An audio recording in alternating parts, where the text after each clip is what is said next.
성경 강연의 둘째 날, 우리 하나님께 기도함으로 시작하도록 하겠습니다. 다 같이 기도하시겠습니다. 사랑과 자비가 풍성하신 아버지 하나님, 하나님의 크신 은혜와 인도하심 가운데 이번 한 주간 진리의 말씀을 전하며 배울 수 있도록 인도해 주셔서 두 번째 말씀 앞에 모였습니다. 어제 배운 말씀들을 토대로 해서 오늘 전해지는 말씀으로 반드시 계시는 하나님의 말씀이 진리임을, 사실임을 우리 마음판에 새기고 돌아가는 시간 될 수 있도록 시작하는 시간부터 마치는 시간까지 오로지 하나님 도와주시기를 부탁드립니다. 지혜와 총명도 허락해 주시고 건강도 허락해 주시고 열린 마음으로 하나님의 말씀을 배울 수 있도록 하나님 도와주옵소서. 저희를 언제나 사랑하시는 우리 주 예수 그리스도의 이름으로 감사하며 기도드립니다. 아멘.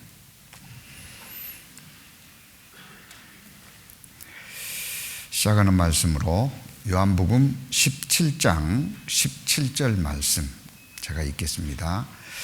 저희를 진리로 거룩하게 하옵소서. 아버지의 말씀은 진리니이다. 밑줄 붉은색 같이 읽으시겠습니다. 아버지의 말씀은 진리니이다. 안녕하세요. 어제 첫날 만났습니다. 성경 강연이라는 이름으로 만났는데요.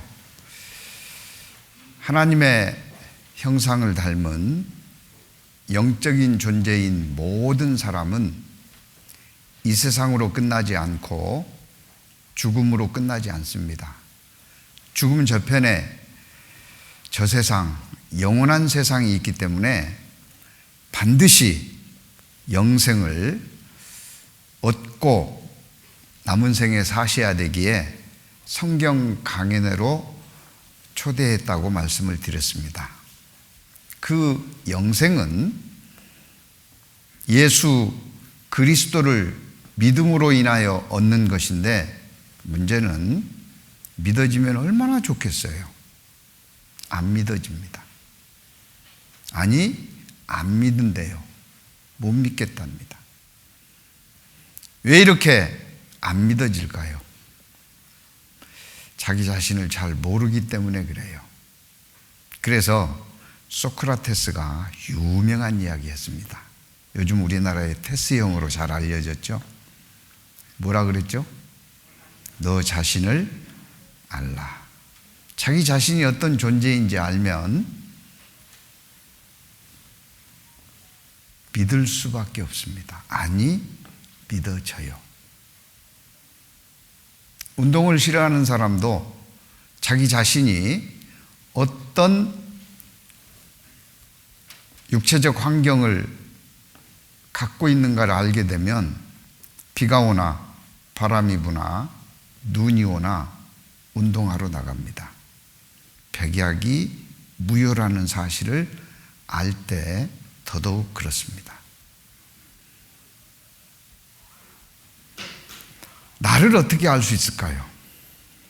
옛말에 10길 물길은 알아도 한 길 사람은 도대체 알 수가 없다 그랬어요. 여기 부부들 계실 텐데요. 남편은 아내를 얼마나 아십니까? 아내는 남편을 얼마나 아셔요? 그 긴 세월 같이 했는데 천만 다행인 것은 모르니까 살아요. 알면 못 삽니다. 사람, 참 알다가도 모르는 존재가 사람입니다. 그 중에 각 사람 자신이에요. 나를 어떻게 알까? 나를 만드신 하나님의 말씀을 통해서 알 수가 있어요. 때문에 어제 첫날 나를 지으신 천지 만물을 창조하신 창조주 하나님에 대해서 말씀을 드렸습니다. 어제 드린 말씀은 성경에 있는 말씀이었어요. 때문에 이 성경이 거짓이라면 어제 드린 말씀은 허황된 이야기가 되고 말 겁니다. 그래서 오늘 저희를 진리로 거룩하게 하옵소서. 진리만이 사람을 사람답게 구별된 삶을 살게 할 수 있어요. 아무리 다짐하고 결심하고 결단하고 혈서 각서 온갖 것을 다한다 할지라도 며칠 지나면 말짱 도루묵입니다. 그러나 그 안에 진리가 역사하기 시작하면 개과천선한다 그러잖아요. 달라져요. 그렇다면 진리가 무엇일까요? 밑에 빨간색 밑줄 그어진 말씀, 아버지의 말씀은 진리니이다. 아버지의 말씀, 성경 말씀이 진리예요.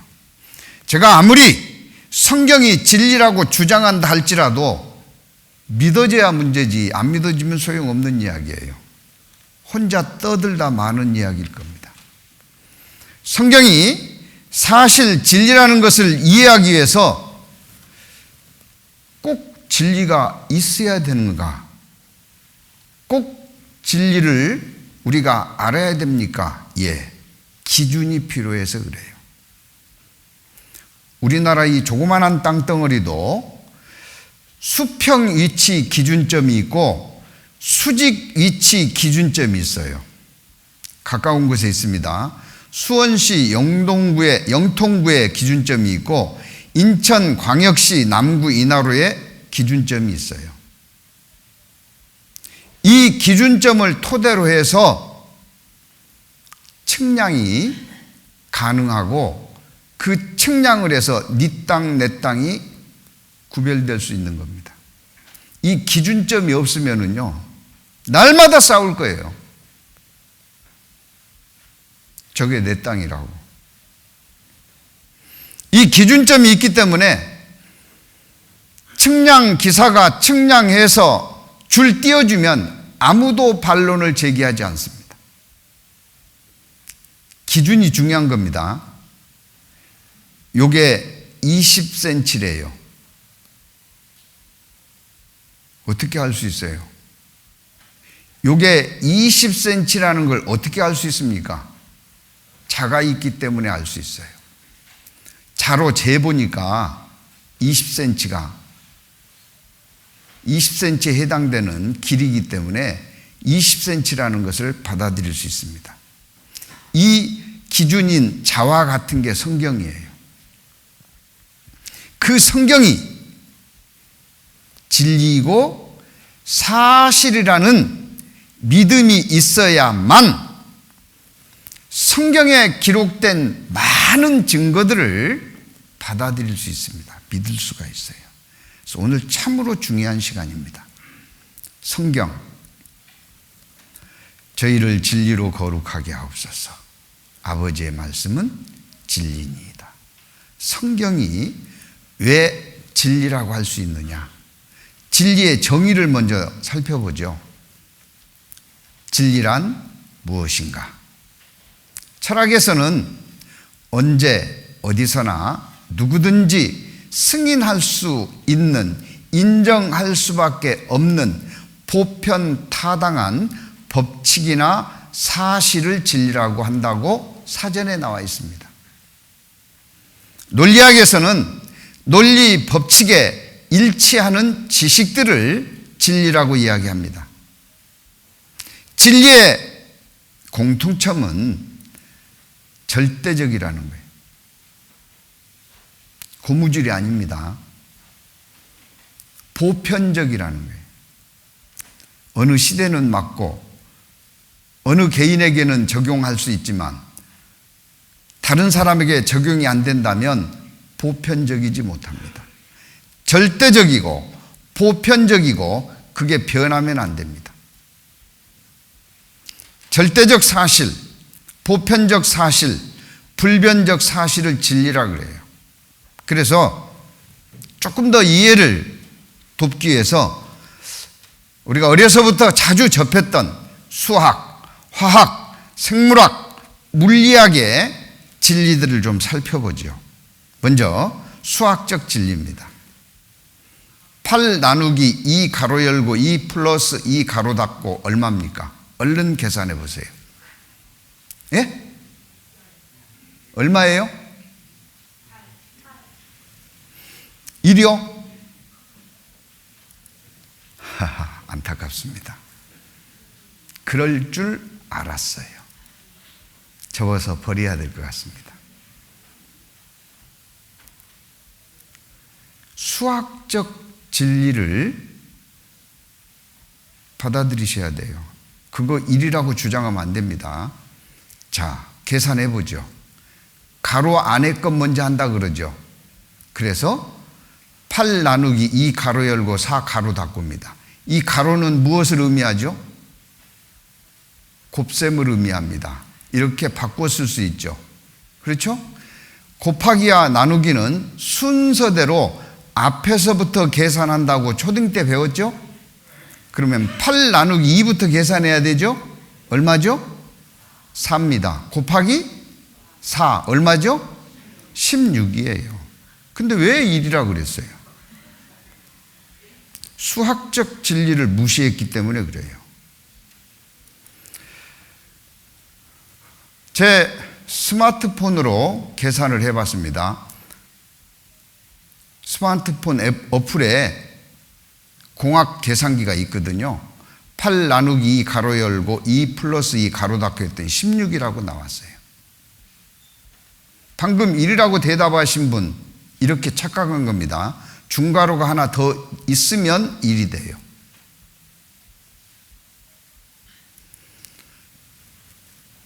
이것을 16을 가지고 끝까지 1이라고 주장하는 것은 어거지입니다. 생각을 바꾸셔야 돼요. 화학적 진리도 있죠. 수소와 산소가 만나는데 어떻게 만나느냐에 따라서 물이 되기도 하고 과산화수소도 됩니다. 그러죠? 이것을 수소와 산소가 만났으면 물이제! 그건 억지입니다. 아시죠? 생물학적 진리. 콩 심으면 콩 나고 팥 심으면 팥 납니다. 종두득두라 그러죠. 한자말로. 물리학적 진리. 물체는 높은 곳에서 낮은 곳으로 떨어집니다. 사과나무에서 떨어지는 사과를 보고 뉴턴은 만유인력의 법칙을 찾아냈습니다. 이와 같이 성경적 진리는 뭐냐? 성경적 진리는 절대적 사실, 보편적 사실, 불변의 사실이어야 되는데 그걸 어떻게 알 수 있느냐? 성경에 신명기 18장 21절 22절 말씀 중요합니다. 같이 읽겠습니다. 내가 혹시 심중에 이르기를 그 말이 여호와의 이르신 말씀인지 우리가 어떻게 알리오 하리라. 만일 선지자가 있어서 여호와의 이름으로 말한 일에 증언도 없고 성취함도 없으면 이는 여호와의 말씀하신 것이 아니요 그 선지자가 방자히 한 말이니 너는 그를 두려워 말지니라. 뭐가 있어야 된답니까?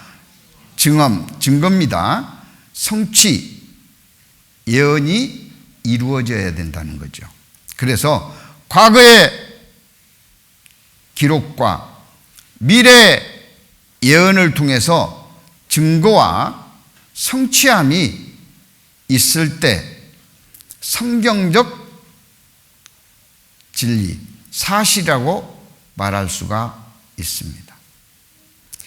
이 성경이 진리이고 사실이라면 내 삶의 기준이 될 수 있어요. 그게 확인이 되지 않으면 기준으로 쓸 수가 없습니다. 이 저울이 사실이라는 게 확인이 되어야 몸무게를 달 수 있지 않겠어요? 이 자가 사실이어야 키를 재지 않겠습니까? 허리둘레를 재지 않겠습니까? 소변 검사를 하기 위해서 화장실에서 물 받아 나온 건 아니죠. 소변을 담아왔는데 그 측정하는 기계가 올바로 측정한다는 것을 믿을 때 그 검사 결과를 믿을 수 있는 겁니다. 혈액 검사도 마찬가지고요. 혈압도 마찬가지고요. 청력 검사도 마찬가지입니다. 이렇게 그 기계들이 옳다라고 하는 전제하에 건강검진을 받는 것처럼 이 성경이 진리일 때 내 삶, 내 영혼의 진단을 받을 수 있다. 이해되십니까? 그래서 이게 진리라고 여기는 것은 굉장히 중요하다. 이것이 전제되지 않는 사람은 아무리 배워봐야 죄송하지만 소용없는 일입니다. 프란츠 베르펠이라는 유명한 유태인이 있습니다. 이분이 한 이야기인데요. 신앙은 선물이다 그랬어요. 제가 좀 읽어보겠습니다. 벨라 데따의 노래를 저술한 유명한 소설가 프란츠 베르펠이 시카고의 가톨릭 여자대학에서 졸업 강연을 하면서 시종일관 복대신 동정녀를 주제로 열변을 토했다. 여자대학 졸업식이기 때문에 동정녀 마리아에 대한 주제 강연을 했던 겁니다. 학생들은 그가 유대인이라는 사실에 더욱 감동적이었다. 유대인들은 예수님을 지금도 인정하지 않거든요. 그런데 예수를 낳은 마리아, 동정녀 마리아에 대한 열변을 토했기 때문에 감동적이었다는 거죠. 강연이 끝나고 짤막한 질의응답 시간이 되었을 때 우리나라의 특징, 강연 끝나고 질의응답 시간 가지면 질문을 안 해요. 그래서 그냥 끝냅니다. 외국은 그렇지 않습니다. 한 학생이 나치의 박해를 피해 망명한 이 유명 인사에게 물었다. 베르펠 선생님, 너무 사적인 질문인지 모르지만 선생님처럼 카톨릭 교회의 가르침을 잘 아는 분이 아직까지 카톨릭 신자가 되지 않은 이유를 설명해 주실 수 있겠습니까? 베르펠은 대답했습니다. 같이 읽어볼까요? 신앙은 선물이지요. 그런데 나는 아직까지 그 선물을 받지 못했답니다. 신앙은 선물입니다. 근데 그 선물을 아직 못 받았대요. 안 줬을까요? 안 받고 있을까요? 우리는 압니다. 안 받고 있는 거예요. 왜 안 받을까요?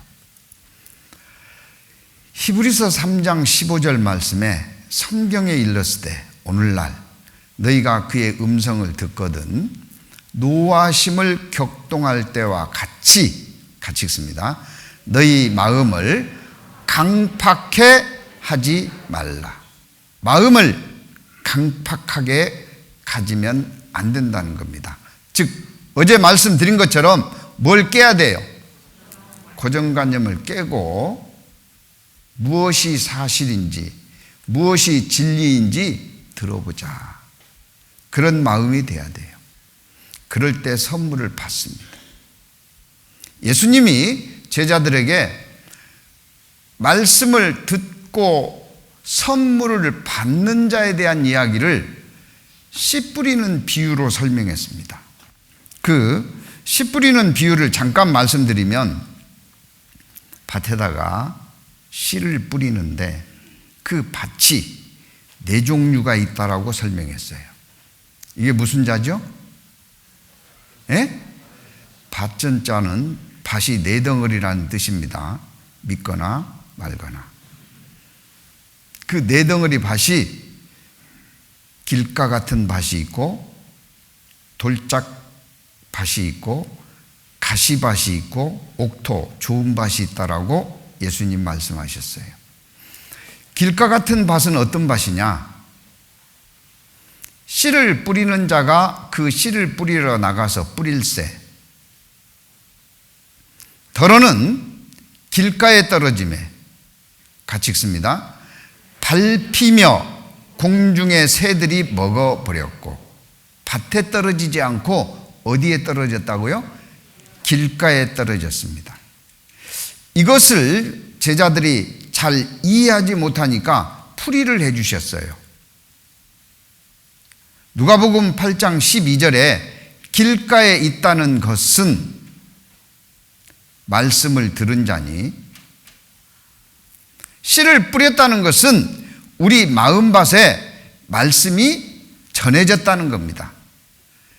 말씀을 들은 자인데 길가에 있다는 것은 어떤 말씀을 들은 자냐면 이에 마귀가 와서 그들로 믿어 구원을 얻지 못하게 하려고 같이 읽습니다.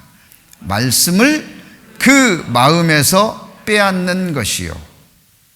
놀랍게도요. 2시간 말씀을 들었는데 마치고 돌아갈 때 하나도 생각이 안 나는 분들이 계셔요. 다 어디 갔어요? 마귀가 뺏어간 겁니다. 왜 뺏겼을까요? 왜 그는 마귀의 지배를 받았을까요? 마음이 길바닥처럼 강팍해서 그래요. 우리는 하나님의 말씀을 배우면서 이럴 이유가 없는 존재입니다. 우리가 강팍한 마음을 가질 이유가 없어요. 악한 자의 임함은 사단의 역사를 따라 모든 능력과 표적과 거짓 기적과 불의의 모든 속임으로 멸망하는 자들에게 임하리니 이는 저희가 진리의 사랑을 받지 아니하여 구원함을 얻지 못함이라. 마귀한테 붙들리면은요 마음이 점점 굳어지고 강팍해집니다. 그 대표적인 사람이 바리새인이에요.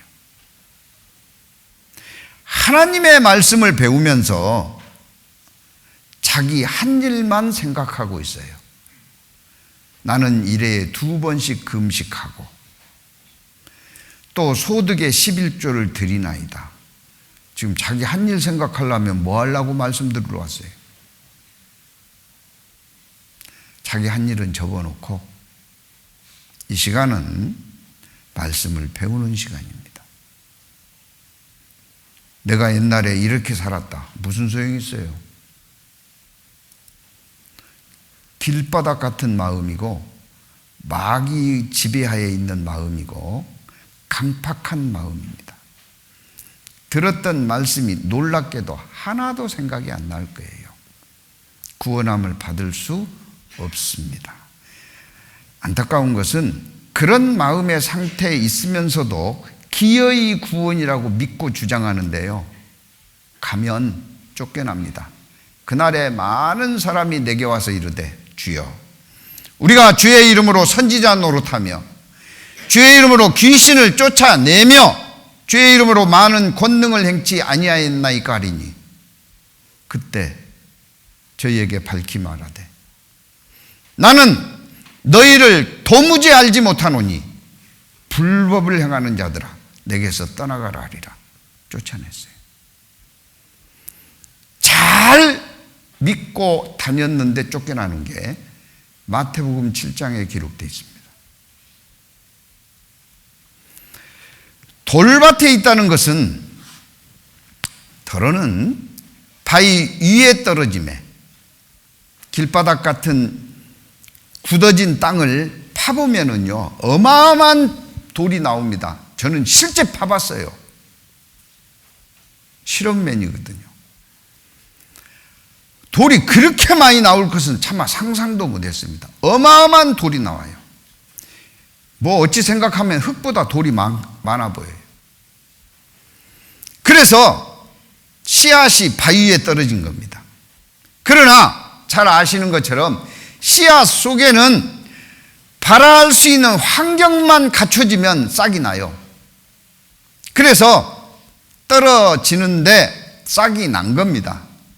근데 바위에 떨어졌기 때문에 습기가 없어서 말라버렸어요. 햇볕이 떠올랐습니다. 뭐 하려고요? 열매를 맺게 하기 위해서, 광합성 하게 하기 위해서 햇볕이 떠올랐어요. 비춰졌습니다. 근데 그게 그 햇볕이 유익이 되지 못하고 말라버렸어요. 이게 무슨 뜻일까요? 누가복음 8장 13절에 설명합니다. 바위 위에 있다는 것은 말씀을 들을 때에 기쁨으로 받으나, 기쁨으로 받아요. 싹이 났습니다. 와, 세상에 나는 이런 말씀 들어본 적이 없다. 대단하다. 기쁨으로 받아요. 뿌리가 없어. 뿌리가 없어. 돌 위에 있으니 뿌리가 들어갈 수가 없죠. 잠깐 믿다가, 이 잠깐이니까요, 착각하면 안 됩니다. 이 잠깐이 하나님 앞에 어떤 사람은 2년 믿다가, 어떤 사람은 5년 믿다가, 어떤 사람은 10년 믿다가, 어떤 사람은 30년 믿다가 시험을 받을 때 배반하는 자요. 내가 언제 그랬지? 돌아서는 사람, 돌짝밭입니다. 돌밭에 있는 사람은 어떤 상태의 사람이냐면 자기 몸만 생각하는 육신에 빠져 있는 사람이에요. 그리고 그 육신에 어떤 피해가 생길 것 같으면 두려워하는 자입니다. 그런데 우리는 무엇을 두려워해야 할까요? 같이 읽어볼까요? 몸은 죽여도 영혼은 능히 죽이지 못하는 자들을 두려워 말고 오직 몸과 영혼을 능히 지옥에 멸하시는 자를 두려워하라. 죽는 것 두려워하지 말고 지옥 보내는, 죽음 이후에 지옥 가는 것을 사실은 더 두려워해야 돼요. 하나님을 두려워해야 됩니다. 사람을 두려워하면 올무에 걸리게 되거니와, 같이 읽습니다. 여호와를 의지하는 자는 안전하리라. 즉 두려워하면 대규입니다. 여호와를 의지하면 안전한다는 거예요. 우리가 두려워할 자를 두려워해야 됩니다. 잠깐 믿다가, 제가 고심고심하다가 시간이 아무리 없어도 이건 보여드려야 되겠다. 어느 한 젊은 청년의 간증입니다. 안녕하세요. 땡땡땡 형제입니다. 저는 감사하게도 어머니가 먼저 구원을 받으시고 저희에게 예수님의 사랑에 대해 전도하셨습니다. 저는 기억에 없었지만 어머니는 제가 상담해 주시는 분께 죄사함이 무엇이냐고 물어보고 죄를 다 없이 해주는 것이라는 것을 알고 구원을 받았다고 말씀해 주셨습니다. 어머니가 대변인인가 봐요. 너 이렇게 해서 구원받았어. 친절하시네요. 그 이후에 계속 교회 안에 거하다가 처음으로 제 구원에 대해 생각해 보게 된 계기가 있었습니다. 언제인지 기억이 나지를 않지만 초등학교 1, 2학년 정도였습니다. 어린이 천국 장치에서 지옥에 관한 중국 영상을 필터링 없이 그대로 보여주었습니다. 그때 지옥에서 울부짖는 사람들의 모습이 저에게 너무나도 강력하게 다가왔고 저는 두려워지기 시작했습니다. 성경 말씀에 두려움은 온전한 사랑이 이루어지지 않은 거라고 기록하고 있습니다. 두려워지기 시작했습니다. 그때부터 계속 구원 의심이 끊이지 않았습니다. 늘 지옥이 두려웠고 제가 구원이 아닌 것 같다고 말했을 때 부모님은 또 그러냐?의 반응도 무서웠습니다. 끊임없이 아는 것과 믿는 것에 대해 고민하고 제가 알기만 하는 것인가, 정말 믿는 것인가 고민하고 그 고민을 얘기해도 결혼 후에 살면서 처음 말씀을 접하고 구원을 받으신 어머니는 이해하지 못하는 고민이었습니다. 그 후 수도 없이 많은 집회와 상담을 했지만 잠깐의 마음의 위로는 되었지만 마음속에 끊이지 않는 두려움은 계속되었습니다. 상담을 하면 전도인 분들의 말씀도 달랐습니다. 아는 것이 믿는 것이라고 말해주는 분도 계셨고 아는 것과 믿는 것은 전혀 다르다고 말씀해 주시는 분도 계셨습니다. 저에게 구원이 맞다고 해 주시는 분도 계셨고 구원이 아니라고 하시는 분도 계셨습니다.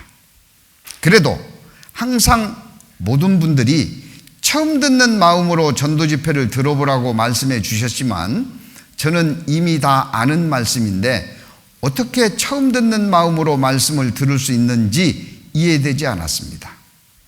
그렇게 제 구원 문제는 해결되지 않았고 저는 고등학교에 입학하면서 집을 떠나 기숙사에서 살게 되었습니다. 처음으로 저에게 주어진 자유를 만끽하면서 세상에서 즐겁게 살았습니다. 부모님의 간섭도 없었고 교회에 연결돼서 계속 참석은 했지만 바쁜 학교 일정에 핑계대고 빠지기도 너무 좋았고 주일 말씀만 참석하면서 그마저도 빠질 때가 많았습니다. 그래도 끊임없이 구원에 대한 의심이 저를 괴롭게 했었습니다. 하지만 그 괴로움이 너무나도 싫어서 계속 잊으려고 노력했습니다. 공부할 때 바쁘게 공부하고 놀 때는 즐겁게 놀면서 저에게 영혼에 대해 생각할 시간을 주지 않았습니다. 밤에 누워 잘 때 구원에 대한 생각이 들면 이미 다 아는데 당연히 구원이라고 끊임없이 되뇌이며 두려움을 지우려고 노력했습니다. 처음에는 양심이 밝아서 계속 구원 확증에 대한 생각이 들었지만 세상에 있으면 있을수록 점점 신앙에 대한 생각은 사라져가고 죄에 대한 양심의 가책도 없어졌습니다. 고등학교를 졸업하고 시간이 많아지면서 교제에 참석하는 빈도도 높아졌습니다. 그렇게 다시 구원에 대한 의심이 시작되었고 구원 문제를 해결하려고 말씀도 찾아 듣기 시작했습니다. 다시 처음 듣는 마음으로 들어보려고 노력했지만 제가 구원이 아니라고는 도저히 인정하지 못했습니다. 말씀을 들을 때 그래 나는 성경에 이렇게 되어 있으니까 틀림없이 구원일 거라는 마음가짐으로 들었지 제가 정말 구원 받았는지 그렇지 않았는지는 깊게 생각하지 않으려고 했습니다. 정말 구원이 아니라면 구원을 받을 수 있을까라는 두려움이 컸습니다. 재수를 결심하고 재수 학원에 들어가면서 정신없이 공부만 하면서 영혼에 대한 생각을 하지 않았습니다. 제 미래에 대한 계획과 제 꿈을 실현하고 싶다는 생각으로 공부에 매진했습니다. 세상에서 큰 사람이 되고 싶었고 안락한 삶을 누리고 싶었습니다. 남들에게 공부로 학력으로 비웃음을 받지 않아야겠다는 생각으로 공부만 했었고 자연스럽게 영혼에 관한 것은 사라졌습니다.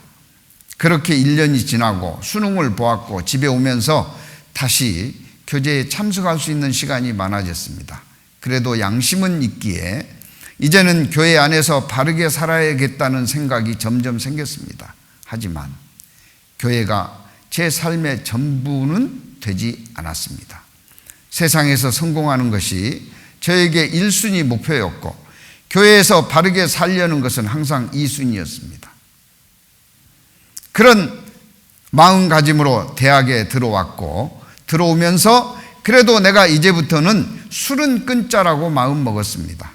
그렇게 땡땡교회에 오게 되었습니다. 처음 땡땡교회에서 생활하면서 많은 부분이 저희 가치관과 충돌했습니다. 저는 사람들과 어울리는 것이 너무 좋았고 동기들과 선후배의 관계를 정말 중요하게 생각했지만 교회의 가르침은 그런 것들은 모두 버리고 오로지 하나님만 의지하라고 했습니다. 더군다나 바쁜 교회 일정과 집회 때문에 친구들을 사귈 시간도 없었고 술을 마시지 않겠다는 다짐마저도 더 관계를 트기가 어려웠습니다. 너무 길어서 제가 중요하겠습니다. 어쨌든 땡땡 교회에 참석, 땡땡 집회에 참석했고 주의 말씀을 들었습니다. 말씀을 들으면서 다시 저의 구원에 대한 생각을 했습니다. 말씀이 저의 마음을 후벼 파놓았습니다.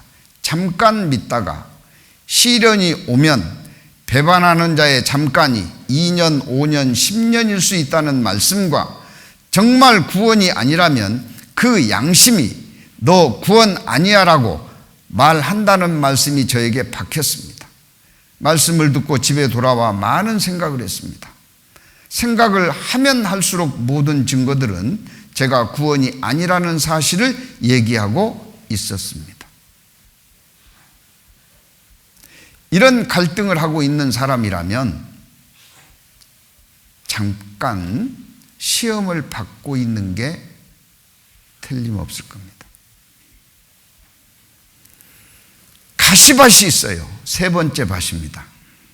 더러는 가시떨기 속에 떨어짐에 가시가 함께 자라서 기운을 막았고 가라진 밭에 돌을 다 골라냈습니다.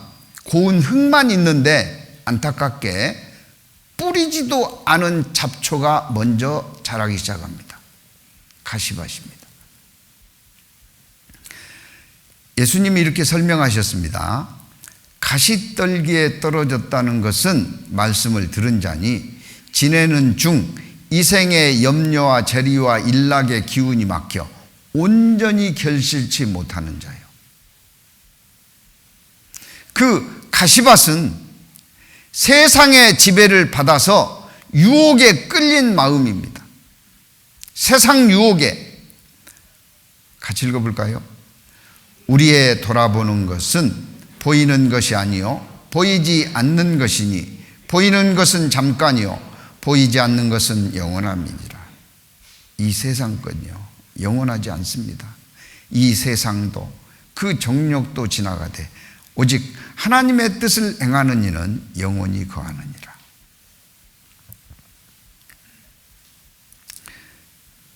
이 반지 아시죠? 다윗 왕이 신하에게 반지를 하나 부탁했습니다. 가락지만 부탁한 것이 아니라 글을 새겨달라 그랬어요. 다윗 왕이 전쟁에 나가서 승리했을 때 너무 교만하지 않는 말을 써다오. 다윗 왕이 전쟁에 나가서 실패했을 때 너무 좌절하지 않는 말을 적어다오. 그는 반지는 만들었지만 그 두 가지 의미를 담고 있는 글을 생각해낼 수가 없었습니다. 솔로몬에게 그 어려움을 털어놓았대요. 솔로몬이 그에게 알려준 이야기입니다. 그것도 지나가리라. 이 세상 거 잠깐입니다. 우리는 양심의 소리를 들을 줄 알아야 돼요. 양심이라 불리는 내면의 소리가 있어요. 임마누엘 칸트는 같이 읽어볼까요? 하늘에는 별이 있고 인간의 마음에는 양심이 있다 그랬어요. 이 양심은 하나님의 소리요 하나님의 계시다. 양심의 소리를 듣는 자는 하나님의 소리를 들을 수 있고 양심의 소리를 듣지 못하는 자는 하나님의 음성도 듣지 못한다. 우리의 이성은 종종 잘못된 것을 보고도 합리화시키면서 잘못을 계속 저지르게 하지만 그게 이성입니다. 너만 그러냐? 다 그래. 양심은 언제나 잘못된 과오를 송사하고 고소한다. 이성과 양심은 많은 경우 반대일 때가 많다. 이성과 양심이 싸울 때 우리는 양심의 소리를 들어야 한다. 양심은 회개하라, 손을 깨끗이 하라고 소리친다. 사람이 종종 자살해 죽는 것이 이 양심의 소리 때문이다. 양심의 가책 때문에 자살하는 것이다. 짐승에게는 양심이 없습니다. 자살하는 짐승도 없죠. 우리는 이번 한 주간 이 양심의 소리를 무시하지 않았으면 좋겠습니다. 그러면 좋은 밭이 돼요. 더러는 좋은 땅에 떨어지매, 좋은 밭이 돼서 좋은 땅에 씨앗이 떨어지면 나서 100배의 결실을 하였느니라. 이 말씀을 하시고 외치시되 들을 귀 있는 자는 들을지어다. 좋은 땅에 있다는 것은 착하고 좋은 마음으로 말씀을 듣고 지키어 인내로 결실하는 자니라. 말씀의 지배를 받는 겁니다. 깨달은 마음으로 말씀에 순종하고 행동하는 거예요. 좋은 밭이 되면 싹이 납니다. 그래서 좋은 땅에 심겨진 싹, 영생이고 구원이고 거듭남이라고 말씀드릴 수 있어요. 우리는 이번 한 주간 이 귀한 것을 얻어야 됩니다. 예수님은 제자들에게 예를 들어서 비유로 농부가 밭에 씨 뿌리는 것으로 설명하신 겁니다. 아버지의 말씀은 진리인지 아닌지 우리는 남은 시간 확인하는 시간을 갖도록 하겠습니다. 이 세상은 어제 그랬죠. 참과 거짓이 있습니다. 불편한 진실이라고 그랬어요. 안 가요. 진리는 거부하는데 안심시키는 거짓은 구름대처럼 물려듭니다. 그래서 생각나는 말씀 있죠. 성경에 좁은 문으로 들어가라 그랬어요. 같이 읽어볼까요? 좁은 문으로 들어가라. 멸망으로 인도하는 문은 크고 그 길이 넓어 그리로 들어가는 자가 많고 생명으로 인도하는 문은 좁고 길이 협착하여 찾는 이가 적음이라.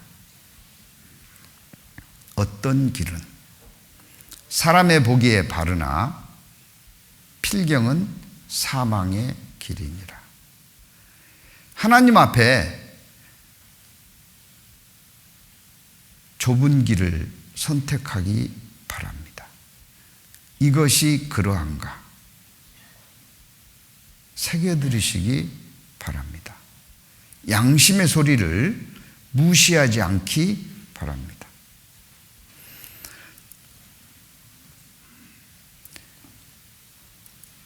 성경이 진리인지 거짓인지는 증언과 성취함을 통해서 확인할 필요가 있죠.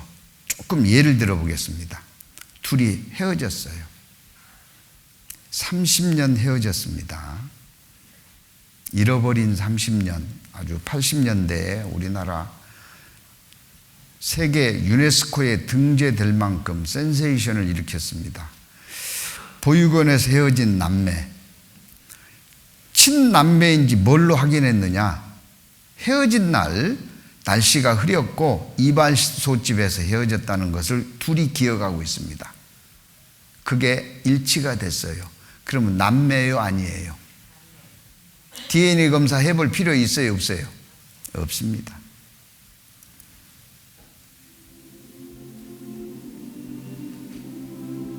어렸을 때 있잖아, 이발소집에 맡겨놓고 갔었어요. 예, 맞아요. 날씨가 흐리고요. 예, 맞아요. 오빠!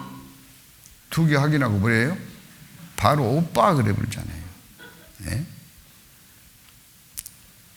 이 두 자매는요, 동대문 시장 안에 있는 고아원에서 헤어졌대요. 그러면 저기 고아원에 어디 있었니? 고아원에 처음에는요, 응. 저 동대문 시장 안에 어디 있었지 싶습니다. 맞아. 그리고서 그래. 언니가 더 젊어요. 고생을 덜 했는지. 외국에도 있습니다. 라이온이라는 영화가 만들어졌는데요. 형을 따라가서 잠깐 조는 사이에 열차 안에서 졸다가 어딘지 모르는 지역으로 떠났습니다. 그리고 호주로 입양이 되어서 호주에서 자라고 있어요. 양부모를 만났습니다. 그런데 친구 집에 가서 인도에서 자기가 어린 시절에 먹었던 음식을 접합니다. 그래, 내가 저거 먹었어. 나는 호주 사람이 아니야. 그럼 나의 뿌리는? 그리고 그날부터 인터넷 검색을 하면서 뿌리 찾기를 합니다. 친구들이 요즘은 구글을 통해서 골목길까지 다 확인할 수 있다. 찾아보자. 그리고 자기가 어렸을 때 살았던 그 골목을 찾아냅니다. 가봤어요. 자기가 살았던 집은 우리로 바뀌어 있습니다. 짐승의 우리로. 그 마을 사람을 만났습니다. 내가 누굽니다. 니네 가족이 여기 살았었는데 여기가 사람이 살 수 있는 공간이 되지 못해서 다른 데로 이사를 갔다. 그런데 언젠가 너가 올 거리라는 믿음을 갖고 있기 때문에 다른 마을로 가지 않고 이 마을에 산다. 만났습니다. 여기 수박 때문에 생긴 머리 흉터라 그랬어요. 어렸을 때 수박 배달해서 용돈벌이를 했는데 수박 배달하다가 오토바이에 부딪혀서 머리에 상처가 있거든요. 그거 확인하고 더 볼 것 없습니다. 이게 그 내용이고요. The watermelon. tarbuza. Yeah, the tarbuja.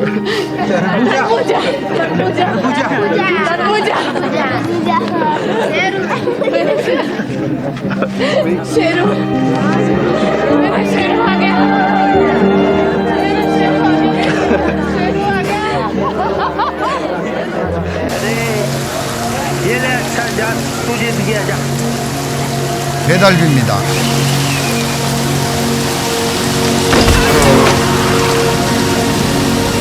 이때 머리에 상처가 났거든요. 이 상처가 가족을 만나게 된 겁니다. 보통 이야기 많이 하죠. 바닷물 다 먹어봐야 짠지 알아요? 한 스푼만 먹어봐도 알아요? 에?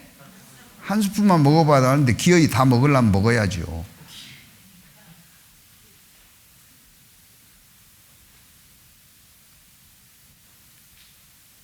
과학적인 증거들, 고고학적인 증거들을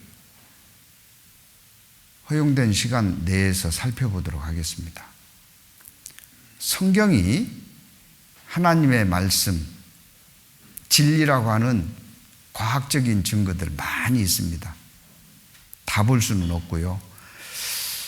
자, 무슨 하늘입니까? 푸른 하늘이죠. 푸른색이죠. 많이 보셨죠? 그런데 성경에는 이렇게 기록했습니다. 그때 내가 구름으로 그 의복을 만들고, 붉은색만 읽어볼까요? 흑암으로 그 강보를 만들고. 흑암으로 강보를 만들었다는 게 무슨 뜻이냐면, 강보는 포대기입니다. 작은 이불이에요. 그래서 아이에게 작은 이불을 덮어서 아이가 따뜻하게 포근히 잠잘 수 있도록 이불을 덮어주는 것처럼 하나님이 지구를 만드시고 무엇으로 덮어놨다고요? 캄캄한 흑암으로 덮어놨다, 그런 뜻이에요. 아니, 흑암으로 하늘을 입혀놨다는데 눈으로 하늘을 보니까 무슨 색이에요? 푸른 하늘이에요. 그래서 성경은 믿을 수 없다라는 근거로 썼답니다. 그런데 우리가 살고 있는 이 시대에 우주 여행을 합니다. 그래서 우주선을 타고 지구를 벗어나서 지구를 찍어봤더니 지구 주변에 온통 뭐가 둘러싸여 있어요?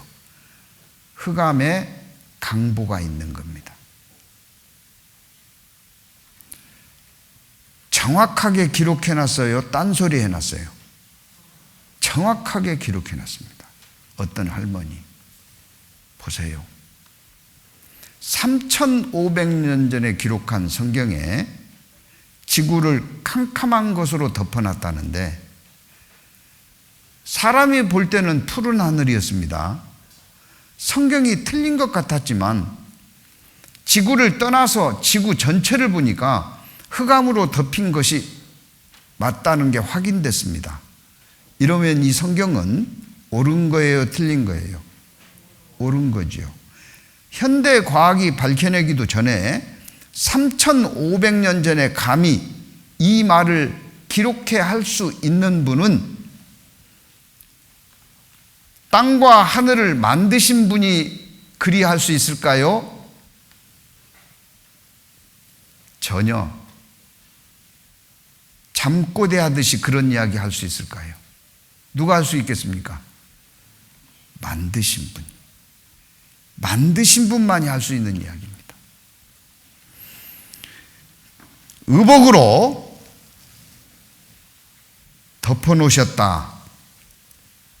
내가 구름으로 그 의복을 만들었다. 지구의 의복입니다. 이같이 지구를 벗어나는 사람들은 그 옷을 벗어나기 때문에 다른 새 옷을 입어야 돼요. 그렇죠? 지구를 벗어난 사람들이 입는 옷이 무슨 옷이에요? 우주복입니다. 갓난아이가 입는 우주복 말고요. 지구를 벗어나는 사람들이 위아래가 붙어있는 우주복을 입는데 갓난아이에게 그 비슷한 모양을 가진 옷을 입히면서 그걸 우주복이라고 해요. 그런데 그 우주복이 몇 층짜리래요? 4층짜리입니다.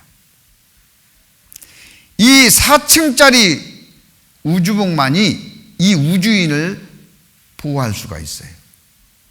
그래서 하늘을 살폈습니다. 태초의 대기는 지금과 같았다. 이제 와서 대기층이 바뀐 거 아닙니다. 태초부터 지금까지 있는 대기층은 한결같은데 무심한 하늘에도 겹겹이 사겹입니다. 오묘한 질서를 가지고 있는데요. 10권입니다. 지구 대기권 가장 높은 곳에 10권이 자리하고 있고 중간권, 성층권, 대륙권 몇 층이에요? 4층입니다. 10권, 중간권, 성층권, 대륙권이 지구를 덮어놓은 대기입니다. 이것은 만든 사람이 아니고는 기록할 수 없는 겁니다. 만든 사람만 알아요. 성경에 북편 하늘에 허공이 있다라고 기록했습니다. 같이 읽어볼까요? 그는 북편 하늘을 허공에 펴시며 땅을 공간에 다시며 북편 하늘을 허공에 폈다. 즉 북쪽 하늘에 허공이 있다. 많은 과학자들이 현재의 우주는 큰 폭발에 의해서 시작됐다라고 이야기합니다. 그걸 빅뱅 이론이라 그래요. 그래서 폭발에 의해서 팽창하면서 만들어진 것이 현대 우리가 살고 있는 우주이기 때문에 우주의 평균적인 밀도는 언제나 어디서나 동일하게 유지된다는 게 정설입니다. 중학교 3학년 학생들이 배우는 교과서를 확대해 보면 허블이 발견한 사실은 은하가 우리의 우주 속에서 어디를 가나 항상 무슨 밀도예요? 같은 밀도로 분포되어 있다는 사실이다. 허공이 없다는 겁니다. 그런데 미국 3대 천문대에서 관측한 결과 별도 별로 없이 텅 빈 상태, 북두 7성 뒤 북쪽입니다. 지름 3억 광년 되는 어마어마한 허공이 있다는 것을 발견했습니다. 빅뱅 이론으로는 설명할 수 없는 우주에 불가사의한 공간이 있다. 그래서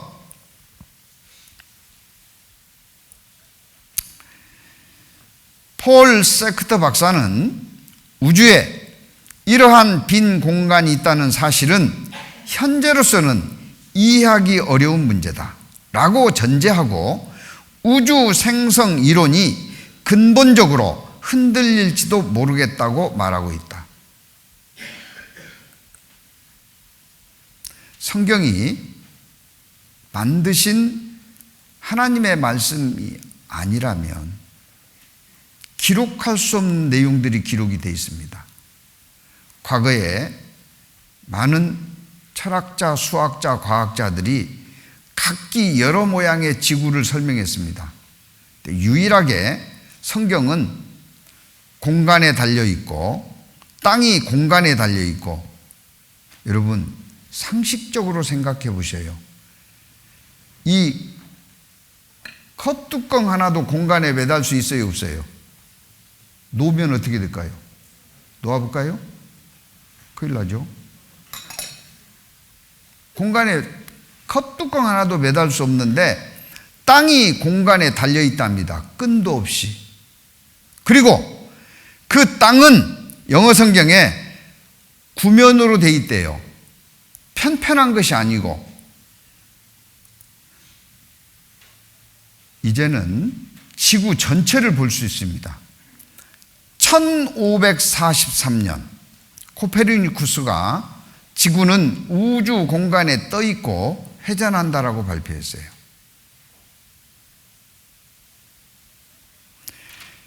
불과 500년 전에 알게 된 사실을 3500년 전에 기록한다는 것은 이건 상식을 초월하는 내용입니다. 이런 내용이 수두룩합니다. 이거 보세요. 뭐죠? 번개입니다. 번개인데 성경이 이렇게 되어 있습니다. 그가 번개 빛으로 자기의 사면에 두르시며 바다 밑도 가리우시며. 어제 말씀드렸습니다. 빛은 모든 것의 근원이라 그랬어요. 그런데 저 수천 메타 바닷속에요, 빛이 안 들어가면 생명체가 살겠어요, 못 살겠어요? 못 삽니다. 그런데 그 깊은 바다에 무엇으로 에너지를 공급해 주냐? 번개입니다. 이런 것들로 만민을 징벌하시며, 이 벼락맞을놈 그러잖아요. 징벌의 수단으로 쓰고 있습니다. 이런 것들로 식물을 풍비 주시느니라. 제가 일부러 한자를 써놨습니다. 식물에게 필요한 것들을 넉넉하게 준비해 주신다. 식물에게 필요한 것들이 뭘까요? 질산비료입니다. 번개가 질산비료를 만들어요. 번개는 생명체 최대 질소원이다. 과거에 기존 뿌리옥 박테리아설 뒤엎었다. 제가 학교에 근무하고 있을 때는 뿌리옥 박테리아에서 질소를 질산으로 고정한다고 가르쳤습니다. 네, 아닙니다. 무엇이 한다고요? 번개가 한답니다. 보세요. 생명체 최대의 질소는 뿌리옥 박테리아가 아니라 번개에서 비롯된다는 새로운 실증적 연구 결과가 나와 관심을 모으고 있다. 진도에 가면은 우장춘 박사의 육종 연구소가 있습니다. 우장춘 박사 아시죠? 씨 없는 수박을 개발하신. 그가 왜 진도에 그 육지에 많은 땅을 버려두고 진도에다가 육종 연구소를 세웠을까요? 진도는 번개가 많은 곳입니다. 해남의 황사는 땅도 누렇지만 나무들도 누리티해요. 진도 대교를 건너서 진도 땅에 들어가면은 땅도 시커멓지만 나무들이 새카매요. 푸른색이 푸르다 짙어서 까매요. 번개가 많기 때문에. 그래서 진도의 농작물들이 유명한 겁니다. 대파 아셔요? 보통 파는 끓이면 가라앉습니다. 근데 진도 대파는 끓여도 둥둥 떠요. 맛은 모르겠습니다.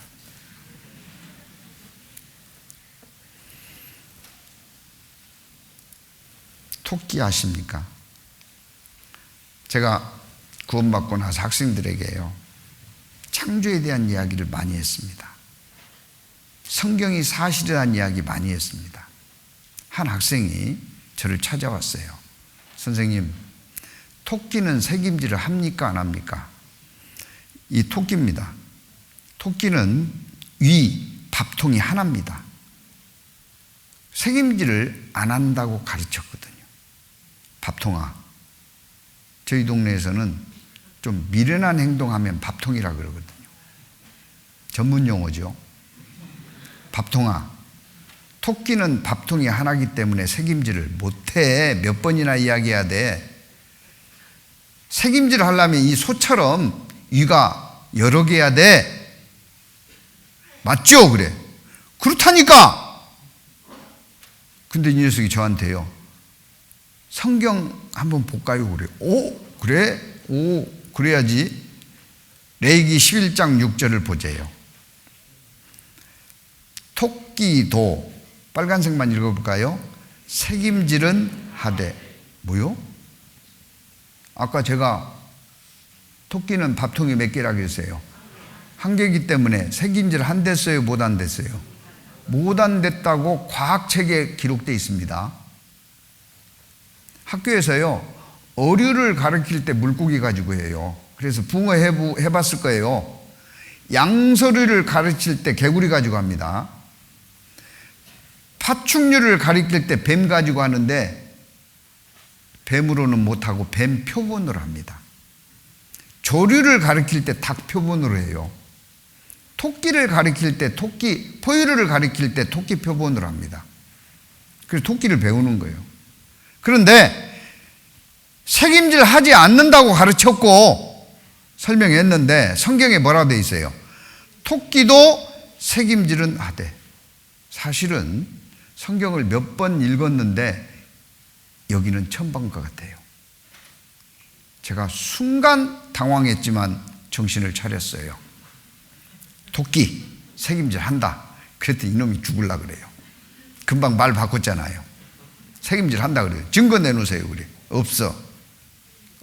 찾아보면 있을 거다. 네, 왜 이것 갖고 따지냐 그랬더니 논술고사에 나온 겁니다. 사람들은 성경은 오류가 없다고 말한다. 그런데 성경에는 새김질 하지 않는 토끼를 새김질 하는 동물로 기록하고 있다. 틀린 거 찾은 거죠. 이에 대해서 학생의 생각을 논술하시오. 그게 문제예요. 어떻게 썼냐? 못 썼어요.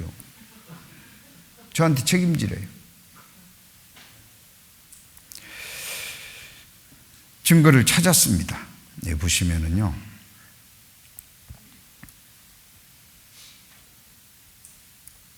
한편 팔레스타인에는 집토끼가 없고 산토끼만 있는데 왜 집토끼가 없어요? 부정한 동물이라 집에서 안 키워요.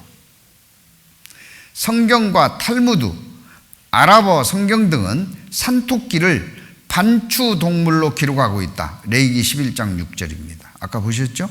색임질하는 동물로 기록하고 있다. 그런데 산토끼와 집토끼가 반추동물, 색임질하는 동물이라는 것은 최근에야 과학적 사실로 밝혀졌다. 언제요? 최근에야. 같이 읽어볼까요? 이 사실은 1882년 색임질에 관한 과학적 정의, 곧 시코트로프의 작용을 밝힘으로써 증명되었다. 현재 독일 그리즈맥 박사가 집필한 동물 백과사전은 산토끼와 집토끼 모두를 반추동물로 명시하고 있다. 현대 과학이 19세기야 밝힌 사실을 성경은 먼 옛날 이미 말하고 있었던 것이다. 이는 온 피조물을 만드신 하나님에 의해 쓰여진 성경이기 때문에 가능한 일이다. 놀랍지 않습니까? 제가 그래서 성경 강연회 때 이 사실을 소개하지 아니할 수가 없었습니다. 너무 충격적이었어요. 하루는 한 젊은 청년이 말씀 후에 저를 찾아왔어요.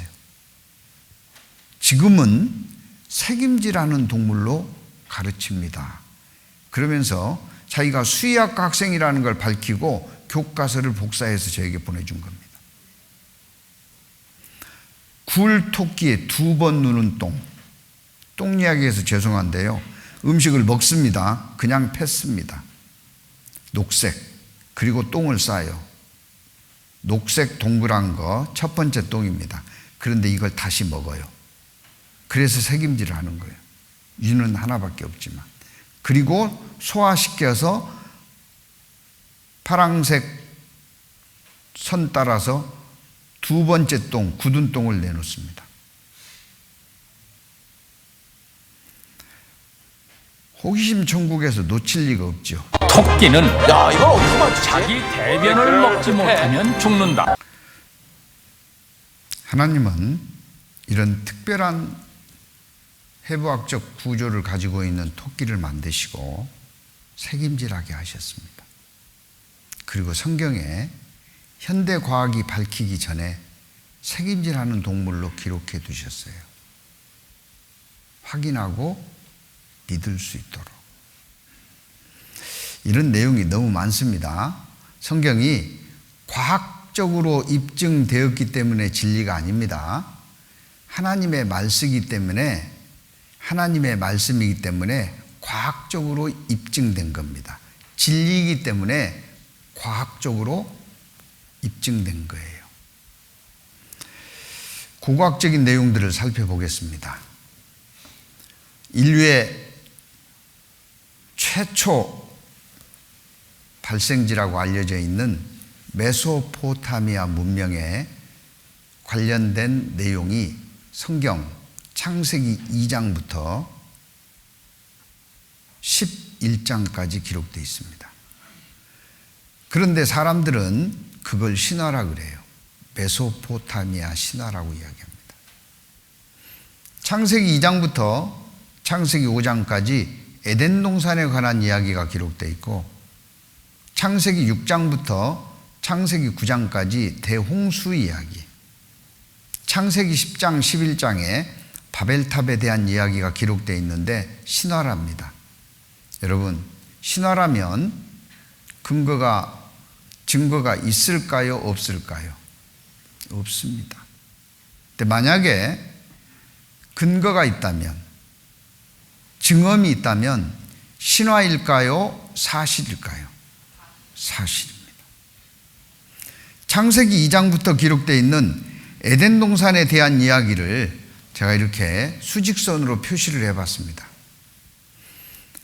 하나님이 계셨습니다. 하나님은 스스로 계신 분입니다. 나는 스스로 있는 자니라. 처음부터 계셨고 영으로 계셨습니다. 하나님은 영이시니 때문에 오직 그에게만 죽지 아니함이 있고 영원하신 분입니다. 또 볼 수 없는 자시니 하나님 봤다면 거짓말쟁입니다. 그 하나님이 창조하셨습니다. 태초에 하나님이 천지를 창조하시니라. 그리고 6일 동안 사람이 살 수 있는 환경을 만드시고 맨 마지막 아담과 하와를 흙과 갈비뼈로 만드셨습니다. 이거 한번 생각해 보실까요? 흙으로 도공은 그릇을 만듭니다. 명장은 청자를 만들고 과학자는 반도체를 만듭니다. 그게 스마트폰의 재료입니다. 어디서 나왔어요? 흙에서 나왔어요. 하나님은 흙으로 사람을 만드셨습니다. 흙으로. 여호와 하나님이 흙으로 사람을 지으시고 생기를 그 코에 불어 넣으시니 사람이 생명, 살아있는 영이 된 겁니다. 하나님의 형상이 된 거예요.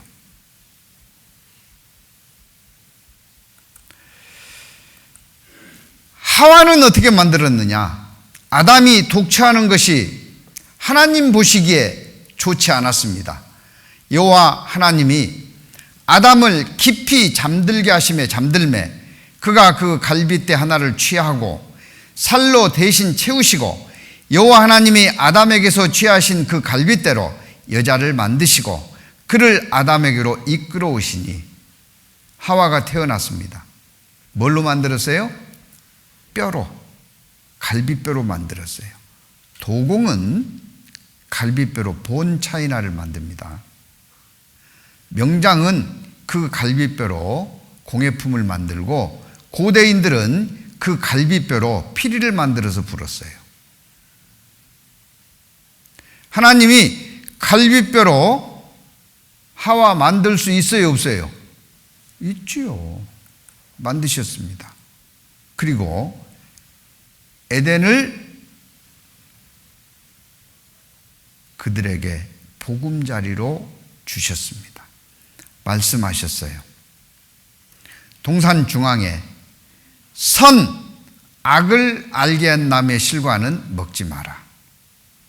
같이 읽습니다. 내가 먹는 날에는 정령 죽으리라 하시니라. 그럼 다른 것도 못 먹게 했느냐? 아닙니다. 다 먹고 뭐만 먹지 말라고요? 선악을 알게 하는 나무의 실과 그것만 먹지 마라. 하나님은 항상 일방적이라니까. 아닙니다. 하나님은 언약을 맺었어요. 이스라엘 백성들이 하나님과 맺은 언약을 지키지 않는 모습을 보면서 호세아 선지자는 6장 7절에 이렇게 이야기했습니다. 저희는 누구처럼? 아담처럼 언약을 어기고 그랬어요. 이 말은 아담도 하나님이 일방적으로 먹어라 먹지 말라 했다는 말이에요? 약속하셨다는 거예요. 약속하신 겁니다. 언약을 맺었습니다. 그런데 그 언약을 맺었으면 언약을 지키면 이들에게 축복이 더해질 거고 언약이 지켜지지 않으면 저주가 내리는 것은 너무나 당연한 거예요. 그런데 여자가 그 나무를 본즉 먹음직도 하고 보암직도 하고 지혜롭게 할 만큼 탐스럽기도 한 나무인지라 여자가 그 실과를 따 먹었습니다. 자기와 함께한 남편에게도 주매 그도 먹은지라 먹었어요. 지켰어요, 어겼어요? 어겼어요. 왜 먹었냐? 뱀이 여자에게 이르되 너희가 결코 죽지 아니하리라. 안 죽을 거라고 그랬어요. 안 죽는다는 말이 틀린 말은 아닙니다. 아담 하와가 선악을 알게 하는 나무의 실과를 먹고 바로 죽진 않았어요. 930세까지 향수하고 살다가 죽었습니다. 하나님이 정령 죽으리라고 하는 것은 영혼에 대한 이야기였습니다. 영혼에 대한 이야기였어요. 그래서 그 결과대로 에덴을 저주했습니다. 에덴은 사라졌습니다. 근데 한번 생각해 보셔요. 에덴에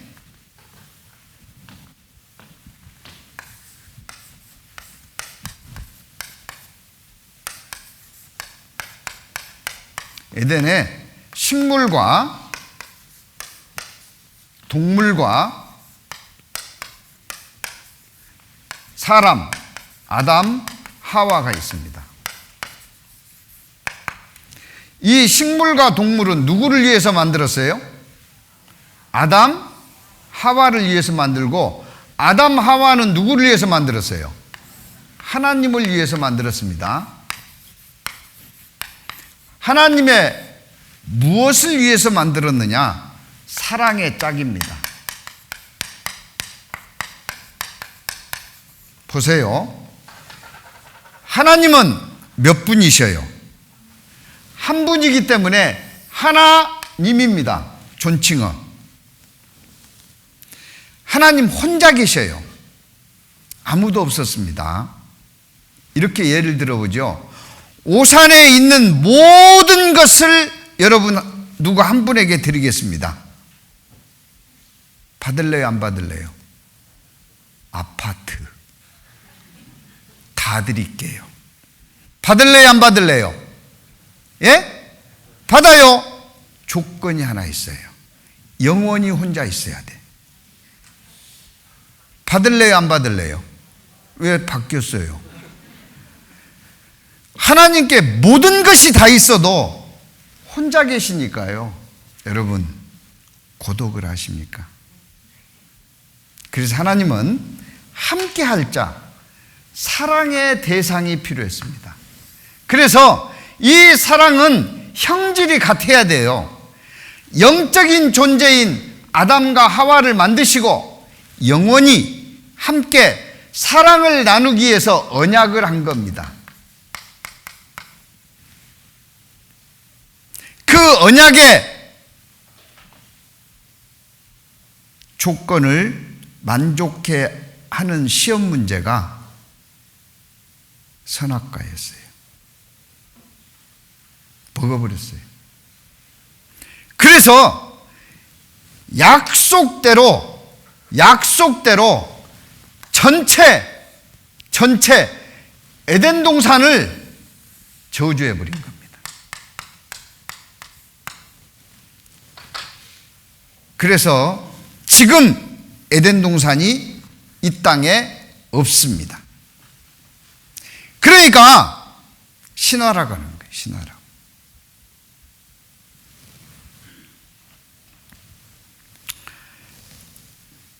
여기 보면 성서 속 에덴 동산은 바로 이곳이다. 있답니다. 그럼 증거 돼요? 안 돼요? 예? 되죠? 창세기 2장 10절로 4절에 보면 강이 에덴에서 발원하여 동산을 적시고 거기서부터 갈라져 내 근원이 되었으니 첫째 이름은 비손이요 둘째 강의 이름은 기혼이라 셋째 강의 이름은 hitdegel이라 넷째 강은 유브라데더라. 네 강이 흐르고 있습니다. 네 강이 흐르고 있는데 성서 속 에덴 동산은 바로 이곳이라고 하는 그곳에 두 강이 흐르고 있습니다. 티그리스 강과 유프라테스 강. 그러면 증거 돼요? 안 돼요? 부족합니다. 네 강이 있으면 성경에 네 강이 흘렀다면 네 강이 존재해야 되는데 지금 몇 개밖에 없어요? 두 개밖에 없습니다. 그래서 그 지역을 발굴하기 시작했어요. 중동 지역서 성서 고고학 발굴 작업 활발. 미국 미시시피대 조사단 잃어버린 강 비손 흔적 발견 찾았습니다.